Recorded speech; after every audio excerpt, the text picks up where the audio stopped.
Have you ever heard a woman from Moscow say that Filipino men understand love better than anyone she's ever met?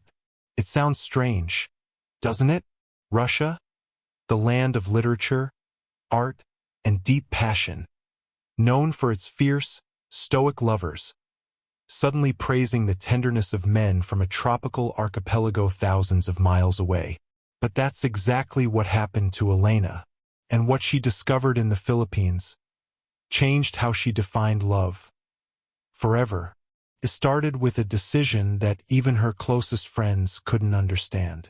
Elena was 51 when she left Russia, divorced, her daughter grown and married. She told herself she just wanted warmth. Warmth in the air, warmth in people, a warmth that Moscow had long forgotten. She booked a flight to the Philippines, a country she knew almost nothing about, except that the beaches were said to look like paradise. She came to forget, but what she found felt like remembering something lost. On her second week in Cebu, she was sitting alone in a small cafe when a man she didn't know stopped by her table. His name was Daniel, a local teacher who volunteered at the church nearby. He noticed she was struggling with the menu, and in his broken English and gentle laugh, he helped her order Halo Halo. It wasn't love at first sight. No music swelled in the background. But there was something disarming about him. The way he looked at her, not with curiosity, but with respect. She was used to being seen as the older woman, as someone past her season. Daniel didn't see that. He just saw a person. Later, she would tell her friends back home, Filipino men don't flirt to win. They care to understand. And that one sentence would go viral in a Russian expat forum, sparking thousands of comments, questions, and debates. Some mocked her, saying she'd fallen for a fantasy. But others quietly admitted they felt it too. That's the strange thing about this story. It's not about romance in the way we think of it. It's about something deeper, the way Filipino men express love. Not through grand gestures, but through patience, through quiet care, through showing up, even when the world forgets you. When Elena first met Daniel's family, she expected the awkwardness she'd known in Europe, the polite distance, the cold smiles. Instead, his mother hugged her, without asking who she was. His father offered her food before his own son sat down. The children called her Tita, Auntie, even though they had just met. It was confusing, overwhelming, almost uncomfortable. But that evening, while they prayed before dinner, she felt tears slide down her cheek. She couldn't explain why.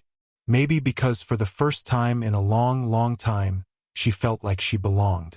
Not as someone's lover, not as a guest, but as part of something sacred. She wrote in her journal that night, "They treat love as service, not performance." And maybe that's what the world doesn't understand about Filipino men. They are not trying to impress. They are trying to care. It's hard to describe what that looks like unless you've seen it yourself. The tricycle driver who pulls over to help a stranger whose groceries fell. The father who carries his child through the flood just to make it to church. The young man who holds his grandmother's hand as if it's the most natural thing in the world. Love here isn't dramatic. It's daily. When Elena began sharing her stories online, she didn't expect them to spread. But Russian women started writing to her. One said, "My husband hasn't touched my hand in 10 years. I saw a Filipino man helping his wife in a video, and I cried."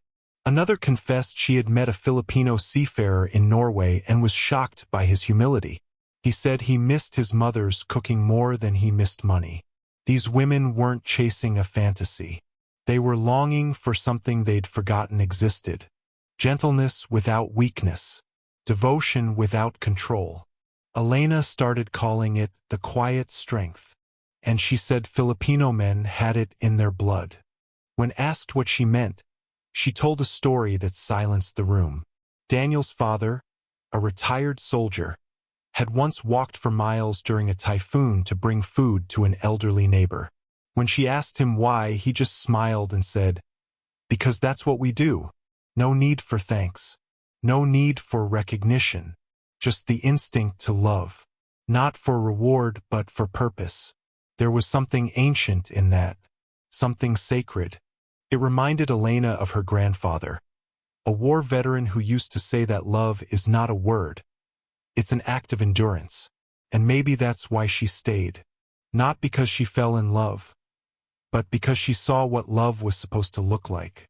She never imagined a country could teach her that. But that's the thing about the Philippines. It has a way of humbling the heart, of showing you that real love is not found in fireworks or fancy dinners, but in the quiet silence between two people who choose kindness again and again and again. When she told Daniel that she might move back to Russia, he didn't beg her to stay. He simply said, "I'll pray for your peace, wherever you are." That sentence broke her more than any goodbye ever could. It wasn't possessive. It was freeing. It was love, without the cage. And so, she stayed. Now, years later, when Russian journalists ask her why she never came home, she smiles and says, "Because I found a home in a man who doesn't own me. He only honors me." What does it mean for a nation to love like that? Perhaps the world has grown so used to loud declarations that it's forgotten the quiet language of devotion, the kind that Filipinos still speak fluently. And maybe, just maybe, that's what the world needs to hear. There's something almost disarming about the Philippines in the morning. The sound of roosters before sunrise, the slow hum of tricycles, the laughter of children chasing each other barefoot on the street. It feels like the world wakes up, not to rush, but to remember what it means to live. Elena began to notice it after her first month in Cebu. She had rented a small apartment near a chapel. Every dawn, she'd hear the church bell ring, soft at first, then steady, like a heartbeat calling the day to begin. And somewhere in that rhythm, she found peace she didn't know she was looking for. In Russia, mornings had meant survival. Coffee, traffic, deadlines, noise. Here, mornings meant presence. But what really changed her wasn't the scenery. It was the people. Daniel's mother, whom everyone called Nene, had a way of welcoming guests that felt ancient. Like hospitality was a kind of faith. She would rise before everyone else, cook food for the neighborhood children, and send Daniel off to school with a blessing. Every single day. "God first," she would whisper, tapping his shoulder. Elena had never seen love expressed through ritual like that. Not romantic love, but something broader, almost divine. In her old world, affection was something you earned. Here, it was something freely given. Still, she struggled to understand it. There were moments when she would sit silently at the dinner table, feeling out of place. The language barrier was one thing, but it was more than that. It was how freely they laughed, how easily they touched one another's hands, how often they said, "Thank you," and "I love you," without embarrassment. Russians, she thought, loved through endurance. Filipinos loved through expression. One evening, after a long day helping Daniel's students prepare for a school play, Elena sat outside with him, watching the stars. She asked him what love meant to him. He thought for a while before answering. "Love is staying," he said, "even when you can leave." Those words haunted her for days. She thought about how many times she had left. People, cities, even herself. How often she had chosen pride over peace. But in Daniel's world, love was an act of staying. Staying kind, staying patient, staying faithful, even when no one saw it. Weeks turned into months. Elena began volunteering at the church as well. She helped decorate during fiestas, taught English to children, and joined Daniel's family in feeding programs. Each time she witnessed the way Filipinos treated community, as if everyone's joy and pain belonged to everyone, she felt something inside her soften. One Sunday, she met a young couple named Paolo and Maritz. They were newlyweds, both working 2 jobs just to make ends meet. Yet, every weekend, they would bring food to an elderly woman living alone nearby. When Elena asked why, Maritz just smiled. Because she reminds us of our mothers. That night, Elena couldn't sleep. She thought of Moscow, how easily people closed their doors, how often love was kept hidden to protect dignity. Here, dignity and love were the same thing. She realized that maybe the reason Filipino men love differently isn't because they're taught to, but because they grow up surrounded by love that serves, love that forgives, love that never rushes. Daniel once told her that his father used to save a portion of his pay every month. Not for himself, but for a relative he hadn't seen in years. When Elena asked why, he said, "He told me, love doesn't need a reason to give." That sentence stayed with her. Love doesn't need a reason to give. It became her quiet mantra. But transformation never happens without tension. Elena had her moments of doubt, times when she felt the cultural distance too wide to bridge. One afternoon, she broke down in tears after a misunderstanding with Daniel about money. Back in Russia, financial independence was pride.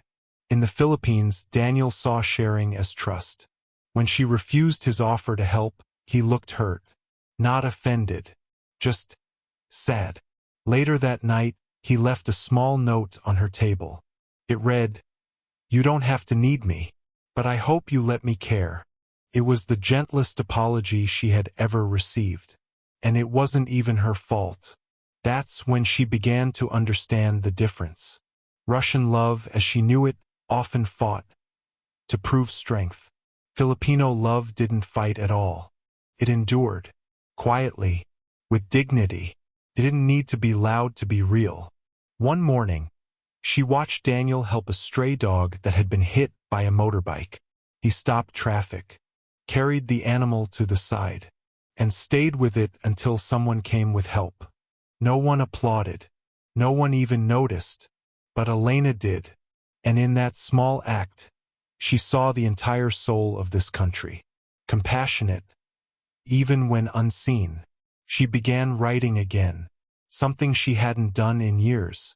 Her blog posts, little reflections about life, faith, and Filipino kindness, began to attract attention back home.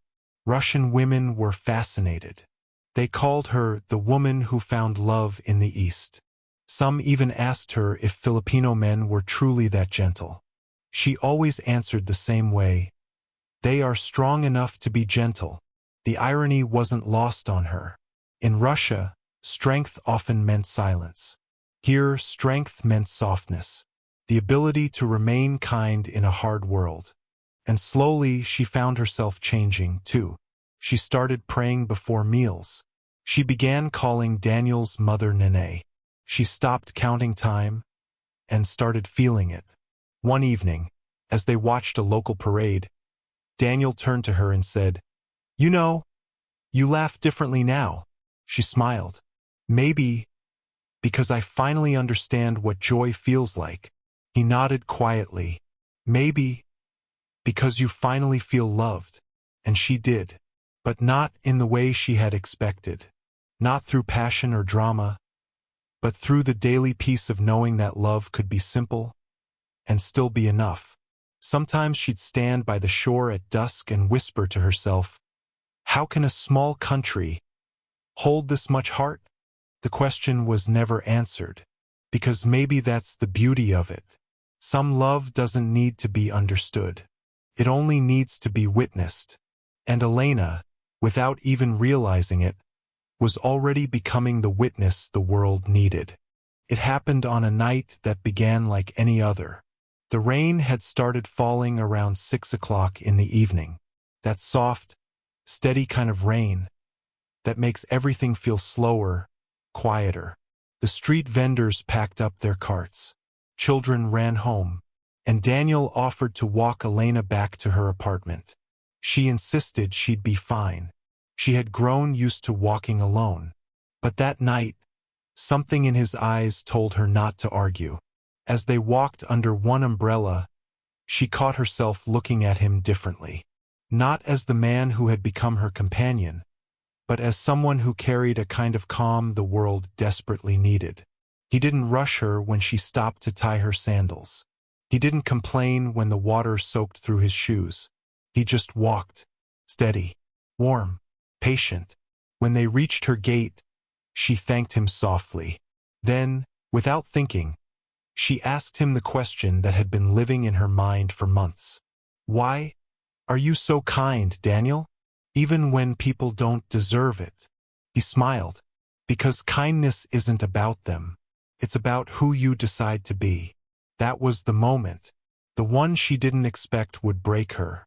Not because of what he said, but because it revealed something she hadn't seen before.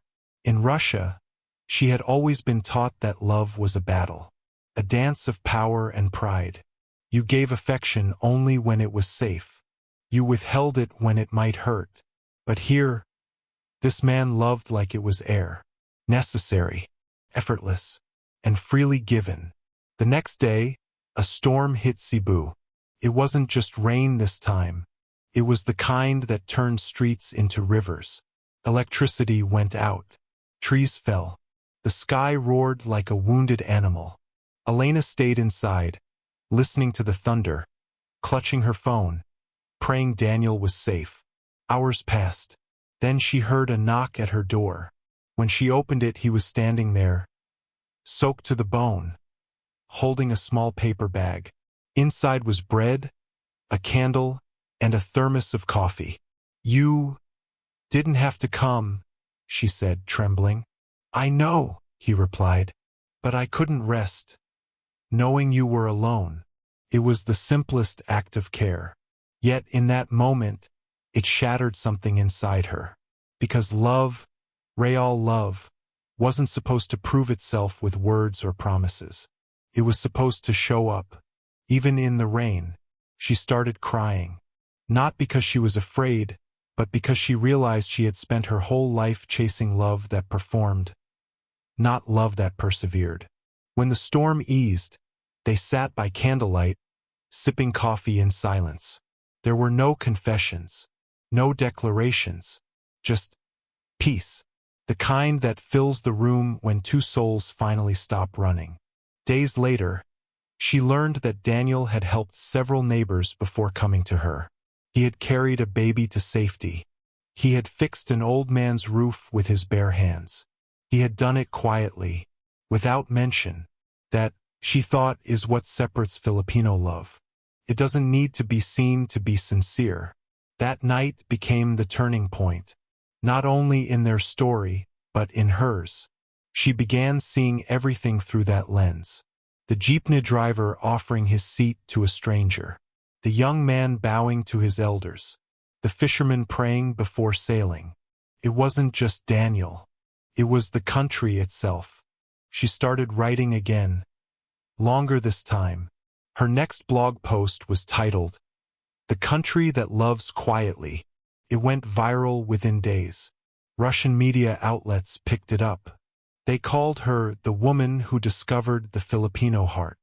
Some criticized her, saying she had romanticized poverty, mistaken politeness for love. But those who had lived there understood. They wrote back saying they had felt it too. That unique blend of humility, faith, and tenderness that no headline could ever explain. Elena wasn't trying to prove anything. She was just telling the truth, as she had seen it. That love, in its purest form, didn't come from wealth or power. Came from grace. One evening, she was invited to speak at a local community gathering. She hesitated, nervous about her Tagalog. But Daniel encouraged her. Just speak from the heart, he said. So she did. Standing in front of a crowd of Filipinos, farmers, teachers, mothers, she shared what she had learned. In my country, she said, We show love by being strong. Here, you show love by being good. And I think goodness is the highest form of strength. When she finished, no one clapped right away. The room was silent, not out of discomfort, but reverence. Then someone started singing By and Co. Softly at first, and others joined in. The melody filled the air, raw and trembling. Elena didn't understand every word, but she understood the feeling. Love not as emotion but as belonging. She cried openly that night, surrounded by strangers who had somehow become her family. Later, Daniel held her hand and whispered, "You see, we don't love to impress. We love to remember who we are." She nodded, and in that moment, she finally understood what every Russian woman who had written to her was longing for. Not just affection but peace. Not just romance but home. That's when she made her decision. She sold her apartment in Moscow. She transferred her pension. And she stayed for good. People back home called her crazy. They said she'd thrown her life away for a fantasy. But Elena only smiled, because they hadn't seen what she had seen. A man walking through floodwaters with bread and coffee, just to make sure she wasn't alone. That wasn't fantasy. That was love. The kind the world had forgotten. Years passed quietly, like soft tides brushing the same shore. Elena no longer counted time by months or birthdays. She counted it by sunsets, by laughter at the dinner table, by the rhythm of prayers before every meal. She had grown older, yes, but lighter too. Her hair had silver threads now, her skin freckled from the tropical sun. Yet when she looked at herself in the mirror, she didn't see age. She saw peace. She often thought back to Moscow, the gray skies, the rush, the isolation disguised as ambition. People there spoke of love as something to conquer. But here, in this island nation that many once called poor, she had discovered richness that couldn't be measured in currency. Love here wasn't currency at all. It was culture. It was in the way Daniel's father still kissed his wife's hand after 40 years of marriage. It was in how children blessed the hands of their elders before leaving for school. It was in the strangers who prayed together after a storm, without even asking each other's names. The longer she lived among them, the more she realized love wasn't just an emotion here. It was an inheritance, passed quietly from one generation to the next.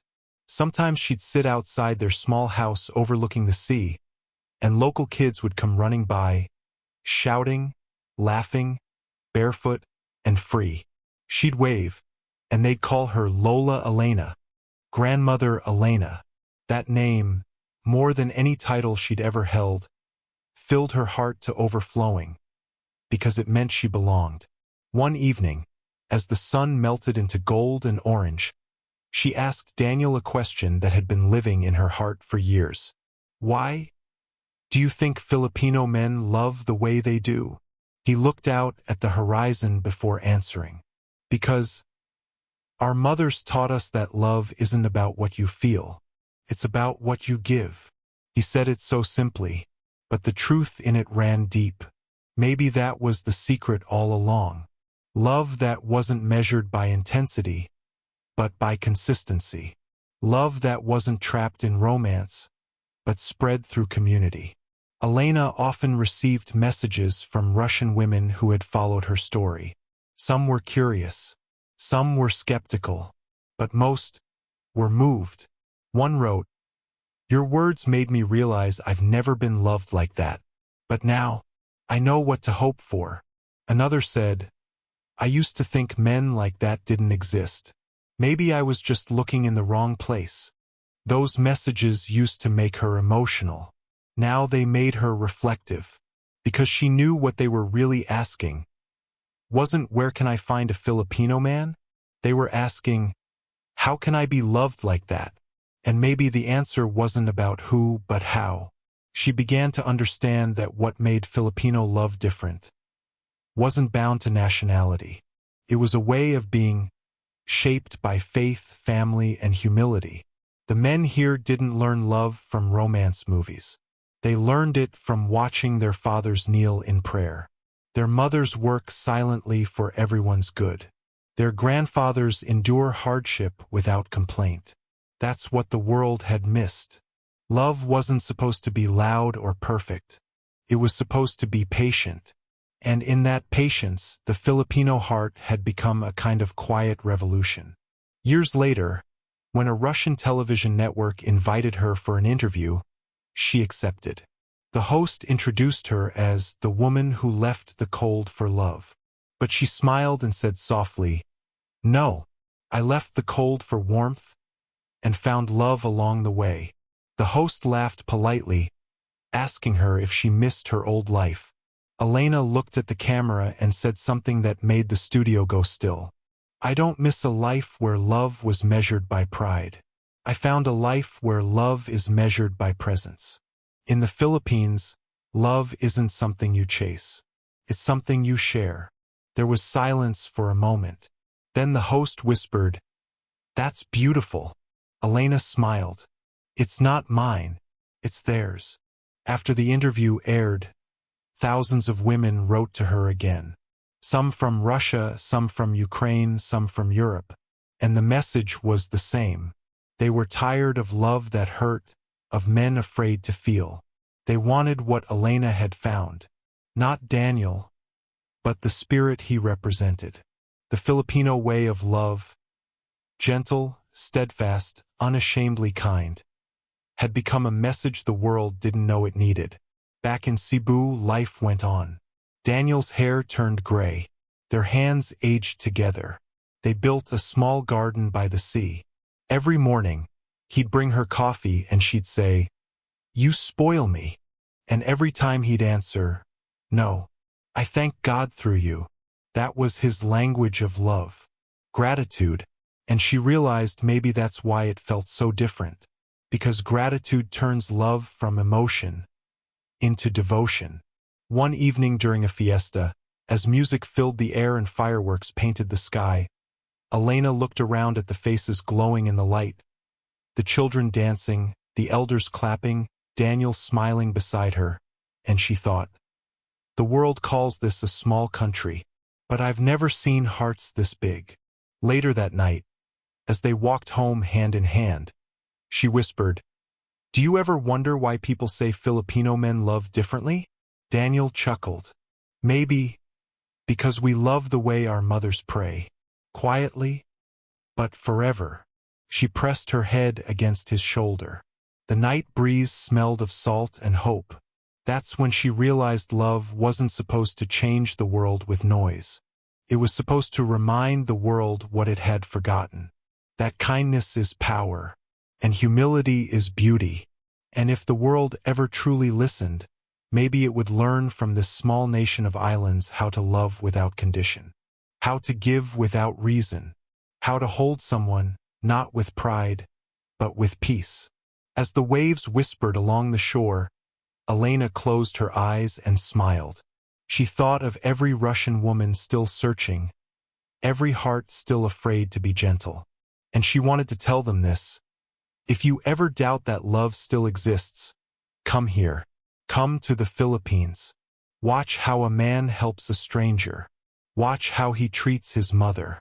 Watch how he holds his faith, even when the world forgets it. You will understand then. Filipino men don't just love differently. They remind the world what love was meant to be. And under the vast, forgiving sky of the islands she now called home, Elena finally whispered the truth that had taken her a lifetime to learn. Real love doesn't shout. It stays.